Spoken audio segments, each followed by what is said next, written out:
చేశారంట, యెహోరామును పక్కకు పెట్టేసి, తినొద్దు రాజు, మనకి ఎందుకు, మనకు సరిగ్గా నీతి న్యాయాలు చెప్పట్లేదు, వాళ్ళ నాన్న ఎంత చక్కగా జీవించాడో తినలో ఒక్క క్వాలిటీ కూడా రాలేదు కాబట్టి మనం ఒక రాజుని చేసుకుందాం అంటే రాజుని చేసుకున్నారు వీళ్ళు.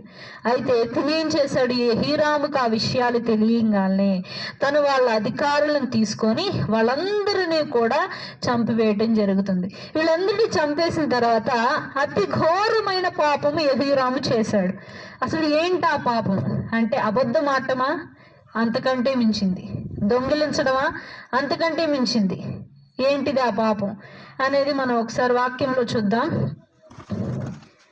11వ వచనం చూస్తే, మరియు అతడు యూదా పర్వతముల యందు బలిపీఠములను కట్టించి యెరూషలేము కాపురస్తులు దేవుని విసర్జించినట్లు చేశాను, యూదా వారిని విగ్రహ పూజకు లోపరచెను. తిని చేసిన పాపం ఏంటి?